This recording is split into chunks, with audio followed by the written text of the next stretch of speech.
So, the Great Feast Project. I wanted to share a little bit about this project and the story behind it because, it's a project that has really gone back over 20 years. And so I was thinking about how it all came about. And in my early 20s, I ministered on Native American reservations, specifically the Navajo and Apache, for a number of years with different organizations and different capacities. But there was a year and a half, 2 years, where I worked with an organization and I helped to co-direct a traveling music school to different locations, 2 different locations on the Navajo reservation and 1 on the Apache. And we'd go in and we'd teach music as an after-school program, as, a practical way to share the love of God. We'd go into the community, then we'd go to another one for a week, and so we'd have 3 weeks on and 1 week off where we could just develop lesson plans and stuff like that. Well, a part of that is that there was a lot of travel. Like, to get to one of these communities, it was like 5 hours to get there. And so I remember that time in my life of just spending a lot of time on the road.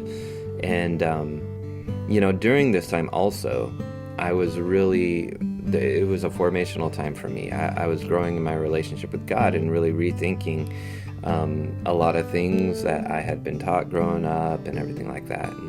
And so I entered into this time of discovery, really. And I remember that during this time, there was a parable of Jesus that I read that absolutely captured my imagination. And it was the parable of the Great Feast. I had begun writing poems based on this parable. And the idea was, writing a poem from each of the perspectives of the people in this story, in this parable.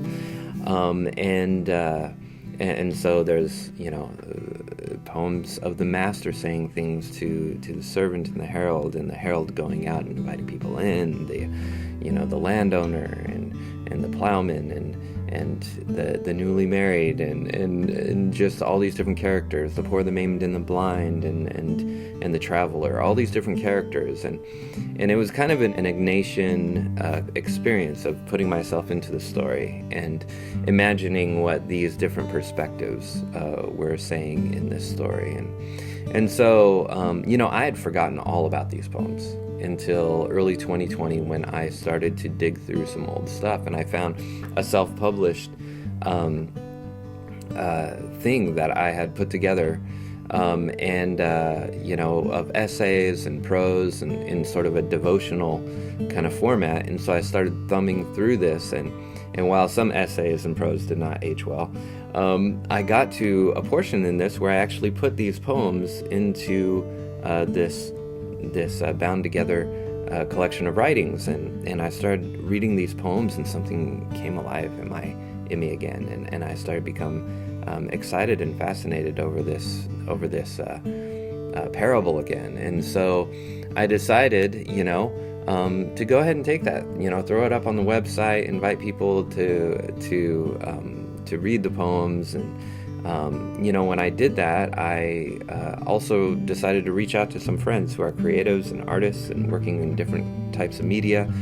And I said, hey, I have this selection of poems. Would you be willing to take, one of the poems and kind of create something around the narrative of this poem, anything that comes to your mind, and whether it's stuff you've done in the past or a new piece of work, just inviting my friends into being a part of this, and so it's been really fun to do this project, and I hope to you, the reader, and as you read through these poems, that your imagination will be captivated too. I think that's the power of story and the power of the parables that Jesus would tell.